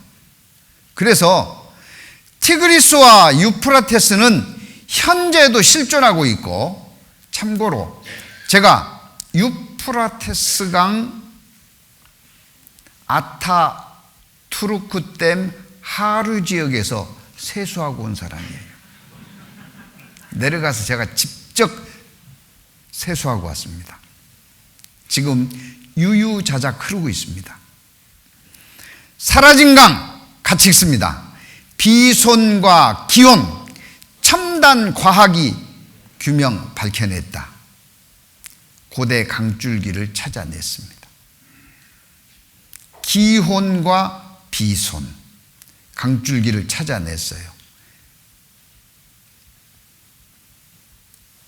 기온강을 찾았습니다. 땅속을 전부 촬영해서 비손강을 찾아냈어요. 그러면 두 강은 땅 위에 있고 두 강은 땅속에 묻혔고, 증거 돼요 안 돼요? 되죠? 네 강 찾았죠? 그러면 사실이에요, 신화예요? 사실이죠. 그 다음에 식물과 동물, 그들이 땅속에 묻힌 사연을 에스겔서에 기록하고 있는데, 에스겔서 31장 16절 말씀에 내가 그로 구덩이에 내려가는 자와 함께 음부에 떨어뜨리던 때에 열국으로 그 떨어지는 소리를 인하여 진동하게 하였고, 물 대임을 받은 에덴의 모든 나무 곧 레바논의 뛰어나고 아름다운 나무들로, 그 다음 같이 읽죠. 지하에서 위로를 받게 하였느니라. 참 이상하죠? 지하에서 뭘 받게 했대요? 이 동물과 식물들을 저주를 받긴 받았지만 지하에서 뭘 했대요? 위로를 받게 했대요. 위로가 뭘까요?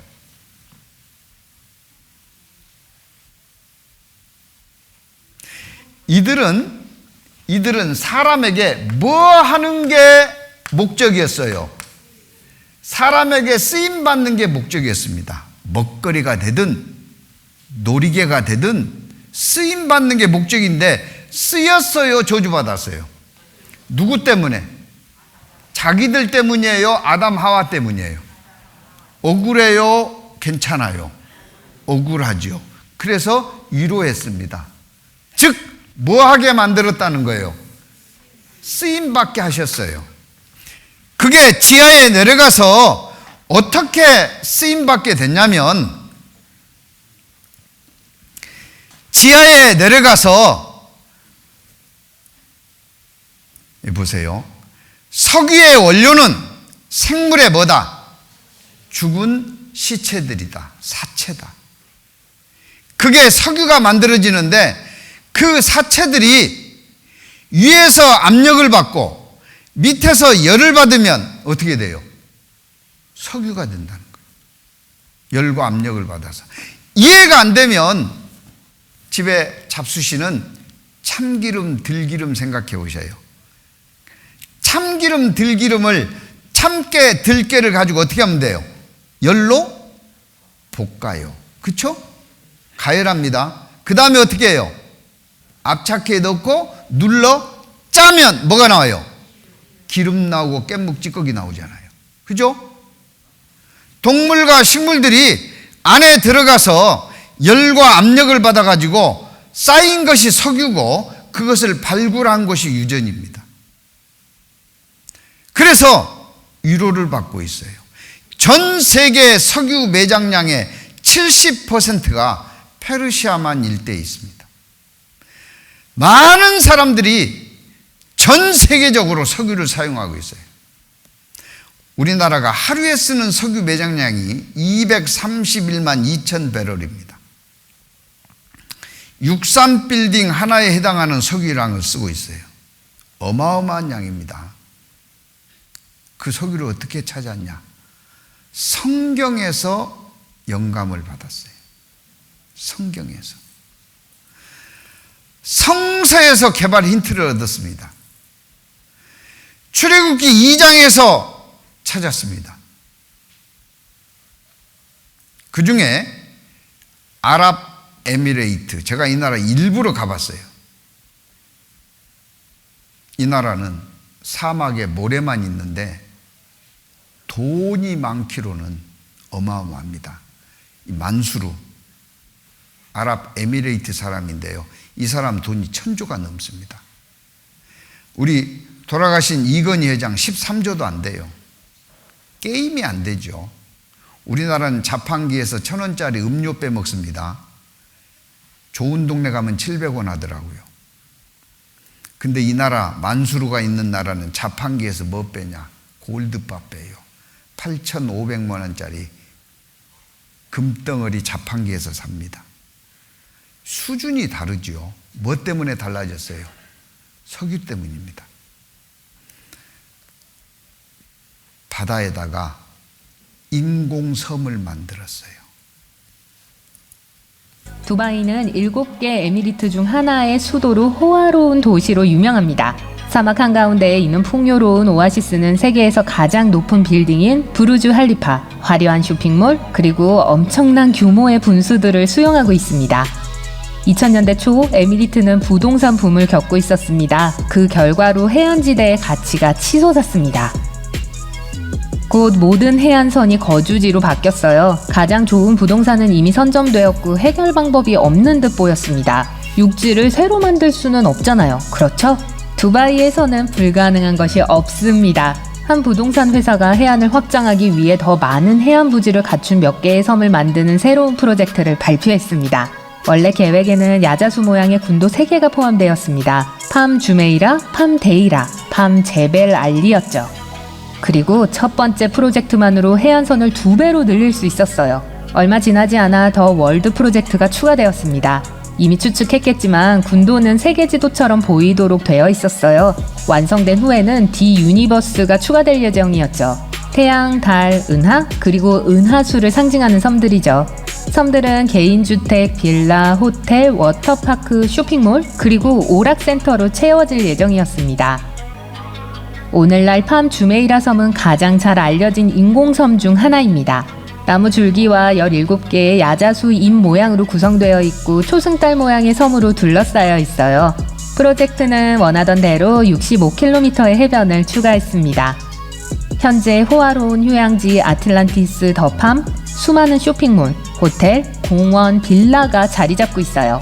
이 섬은 모노레일과 해저 터널로 본토와 연결되어 있습니다. 그리고 2016년 10,000명 이상의 사람들이 그곳에 살았습니다. 두 번째 야자수 섬에서의 건설은 2002년에 시작되었어요. 바로 1년 후 전 세계 지도를 완성할 300개의 작은 섬들에 대한 작업도 시작되었는데요. 섬들이 완공되면 25만 명 이상의 사람들을 수용하게 될 거예요. 금융위기가 건설업을 강타했을 때 월드 군도의 토지 매립은 대부분 끝난 상태였습니다. 대부분의 섬들은 해당 국가의 이름을 따서 이름이 지어졌고 이미 매매가 된 상태였어요. 일부는 부동산 거물들에게, 일부는 개인 구매자들에게 팔렸습니다. 버진그룹의 설립자 리처드 브랜슨은 영국 섬을 샀습니다. 에티오피아 섬은 당시 부부였던 브래드 피트와 안젤리나 졸리가 구매한 것으로 보도되었습니다.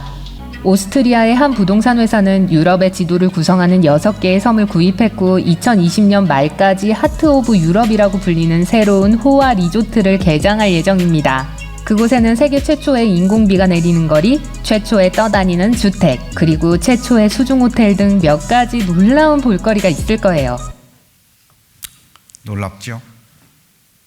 이게 뭘로 이렇게 한 거예요? 석유 팔아서. 부르주 할리파.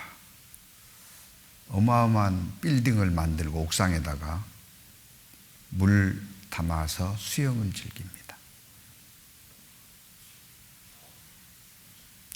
그 사막에 스키를 즐기는데요. 이게 어딘지 아세요? 건물 안에 있습니다.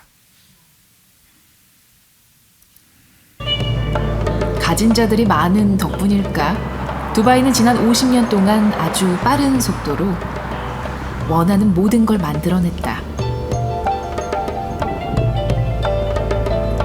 사막 위에 세워진 이 뜨거운 도시에서 스키장까지 보게 될 줄이야.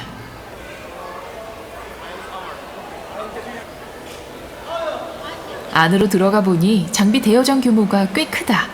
우리 돈 14만 5천 원 정도면 필요한 장비 포함 모든 시설을 이용할 수 있다는데 거기에 양말까지 포함될 줄은 몰랐다.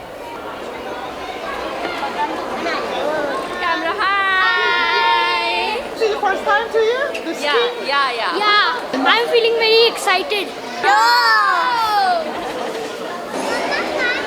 나야 익숙하지만 이곳을 찾는 사람들은 패딩을 입을 일이 거의 없다.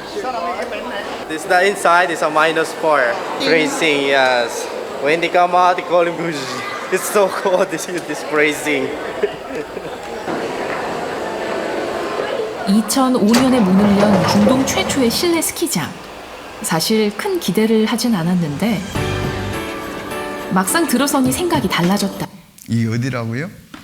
실내. 스케이트장은 봤습니다.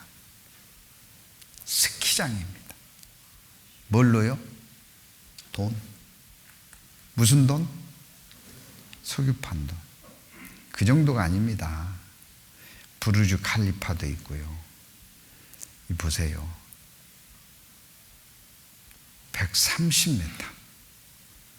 130. 이 두바이 알라디안 시티라고 그래가지고요. 지금 계획이 어마어마합니다. 시간이 왼수입니다.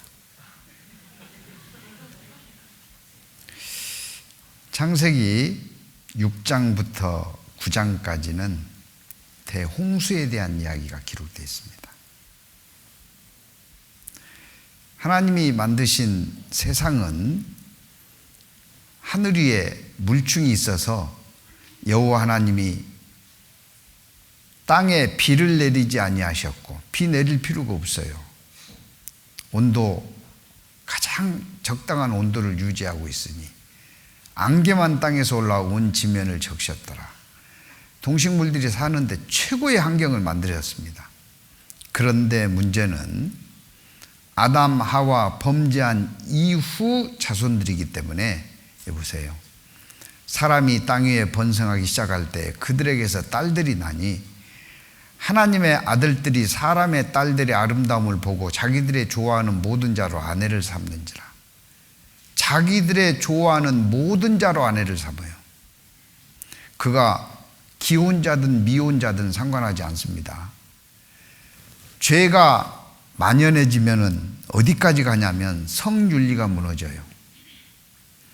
여호와께서 가라사대 나의 신이 영원히 사람과 함께 하지 아니하리니 이는 그들이 육체가 됨이라. 영적인 것은 관심이 없습니다. 그러나 그들의 날은 120년이 되리라 하시니라. 그래서 하나님께서 120년 유예기간을 주고 노아에게 그 홍수로부터 살아남기 위해서는 방주를 지으라 그랬어요. 너는 잣나무로 너를 위하여 방주를 짓되 그 방주의 제도는 이러하니 장이 300규빗, 광이 50규빗, 고가 30규빗이며 거기 창을 내되 위에서부터 한 규빗 내고 그 문은 옆으로 내고 상중하 3층으로 할지니라.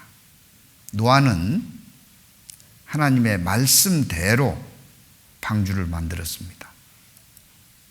노아가 만든 방주입니다. 약 1만 5천 톤급 규모의 방주를 만들었어요. 3층으로. 그리고 그곳에 암수 한 쌍 짐승을 종족을 보존하기 위한 짐승을 태웠습니다.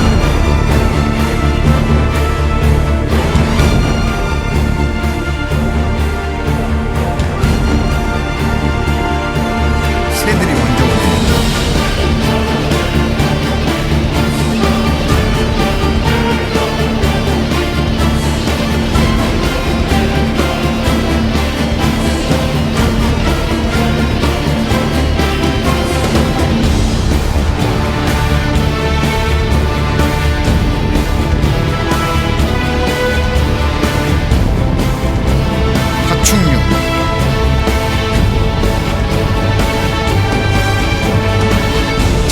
아들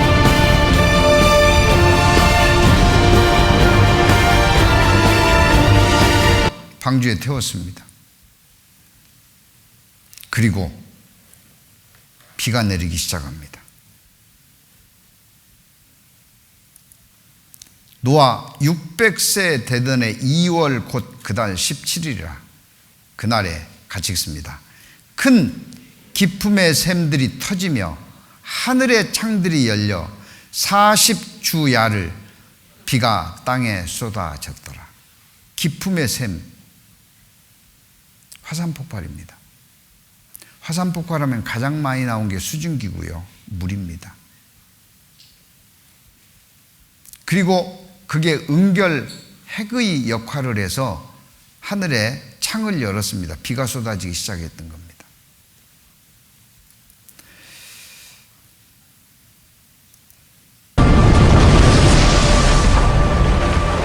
기품의 샘이 터진 겁니다.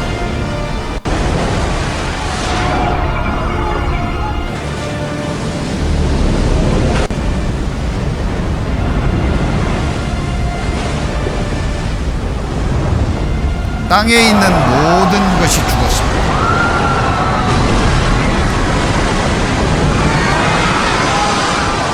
천하의 높은 산이 다 덮였으니 어찌 살겠어요?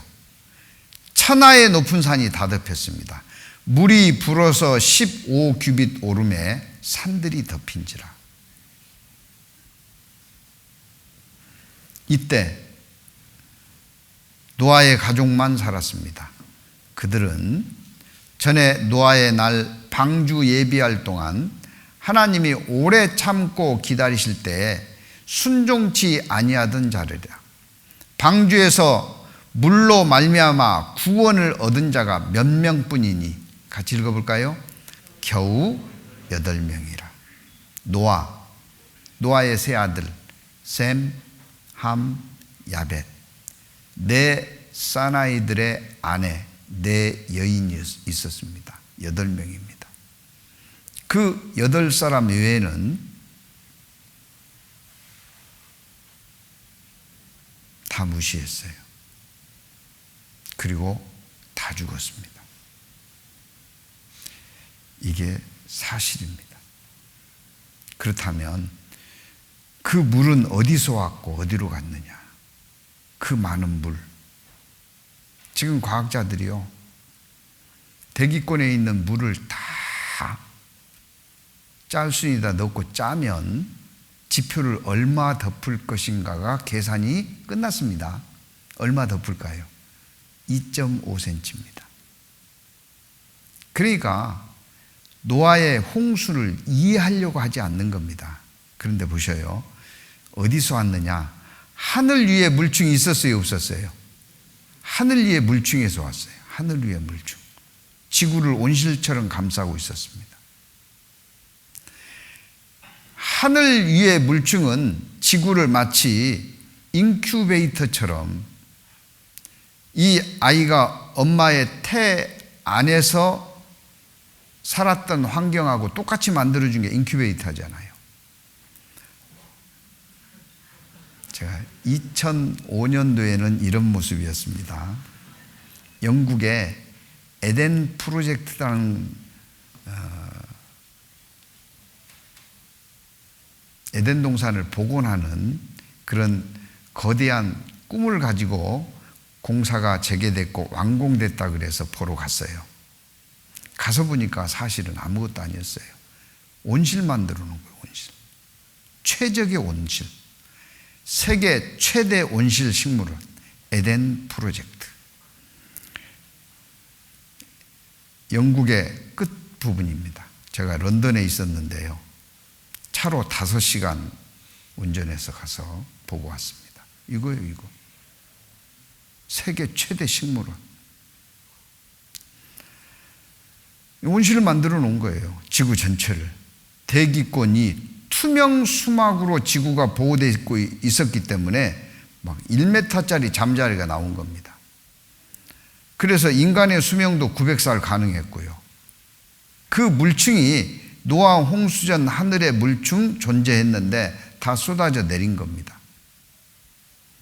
노아의 홍수 전에는 남극에 아열대 식물이 살고 있었다는 화석을 찾게 됐고요. 밤나무 숲이 우거진 제6대륙이 남극이었다는 거죠. 남극도 한때는 따뜻했고 시베리아도 맘모스가 살 정도로 전 지역에서 따뜻한 곳이었습니다.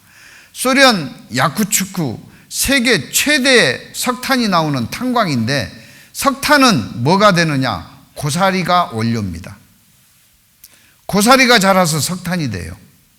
어마어마한 크기로 자랐다는 거죠. 당시에 생물들 화석을 보면 이끼가 90cm, 바퀴벌레 30cm, 새우 2m, 쥐 2.4m, 어마어마하죠. 지금 사막의 귀화목들을 보면 그 당시에 나무들, 동식물들이 얼마나 컸는가를 볼 수 있어요. 30m 공룡 화석이 나왔습니다. 거목의 비결은 안개였다. 안개가 나무를 100m 이상으로 성장케 하는 겁니다. 나무가 쓰러졌어요. 미국의 세콰이어 공원입니다. 제가 한국에서 이거 보고는요, 미국 사람들 게을러 터졌다 그랬어요. 아니, 나무가 쓰러졌으면 치워야지 굴을 파고 다녀요. 가서 생각이 바뀌었습니다. 이 쓰러진 나무가 2,000톤이에요.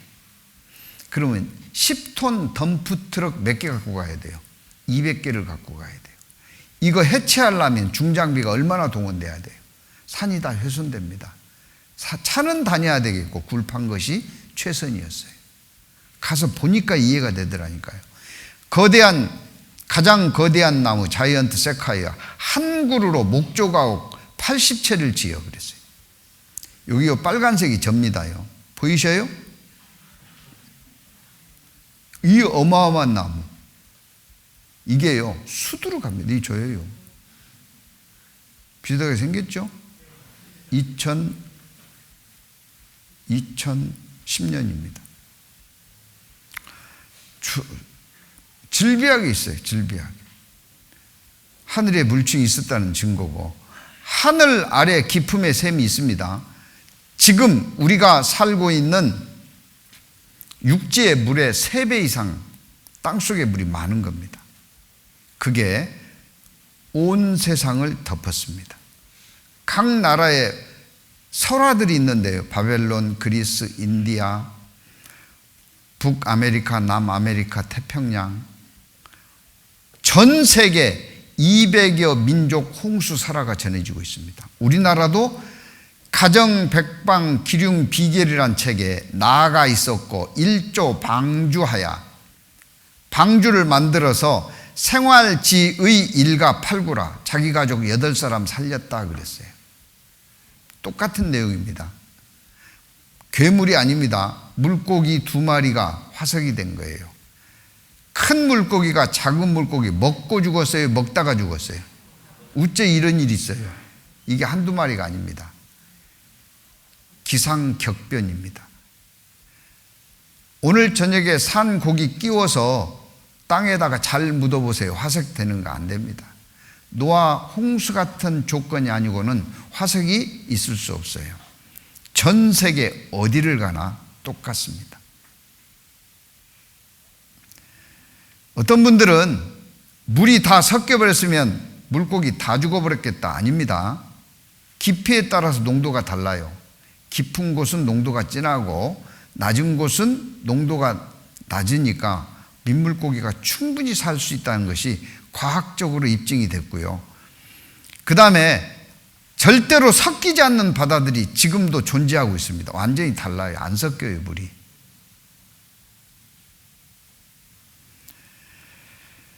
그 많은 물 어디로 갔냐? 얼렸습니다. 남극과 북극에. 이 높이가 4,000m입니다.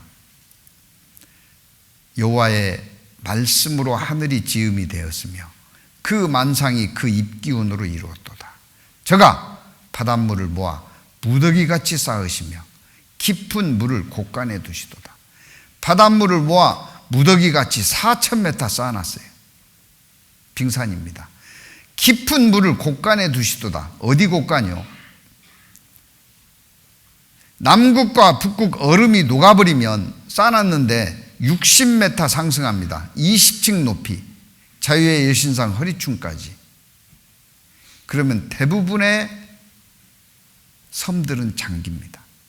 편편하게 하면은 3,400m 물 위에 덮입니다. 여기는 바닷밑 11,529m 깊은 해연, 해구가 있습니다. 8,848m 히말라야는 넣으면 그냥 퐁당 빠져버려요. 근데요, 이게 그 해구, 해연의 길이가 얼마냐?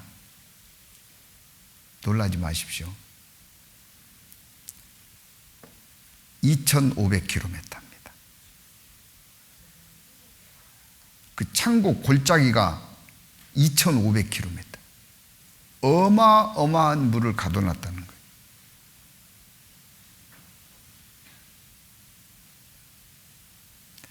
중요한 것은 배가 나오면 어떻게 하실래요? 성경에 그 배가 7월 곧 그달 17일에 방주가 아라랏산에 머물렀으며 물이 점점 감하여 10월 곧 그달 1일에 산들의 봉우리가 보였더라. 방주가 아라랏산에 머물렀다. 터키 아라랏산입니다. 제가 가봤어요. 제가 도우비아짓이라는 곳에 호텔에 자면서 종업원한테 물었습니다. 방주 진짜 있냐? 나 방주 보러 왔는데. 그랬더니 재밌게 이야기하더라고요. 방주 때문에 먹고 산다고. 그리고 다녀온 사람들이 해놓은 자료들을 저한테 주었어요. 지구 동물 3배를 수용할 만한 큰 15,000톤급의 배입니다. 페르난도 나바라라는 사람은 가서 그 조각을 떼어다가 그 시대의 것이 맞는지 확인까지 끝났고요. 터키 아라랏산 노아의 방주 묻힌 곳 해발 5,165m, 4,000m 이상은 항상 눈이 덮여 있다는 거 아시죠? 만년설. 그래서 방주가 지금까지 4,500년이 됐지만 보존되어 있는 겁니다.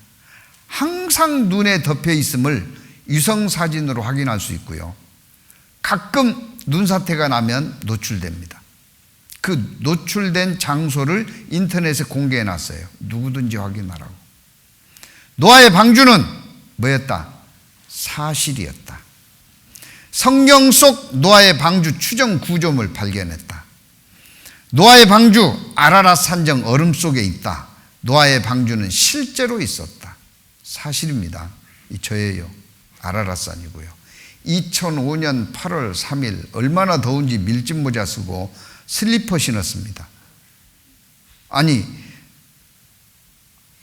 노아의 방주 보러 간다고 해놓고 왜 슬리퍼 신고 있냐고요? 못 올라갔어요. 여기는 3개 국경지역이어서 여기를 탐방하려면 6개월 전에 터키 정부로부터 사전 승인을 받아야 된대요.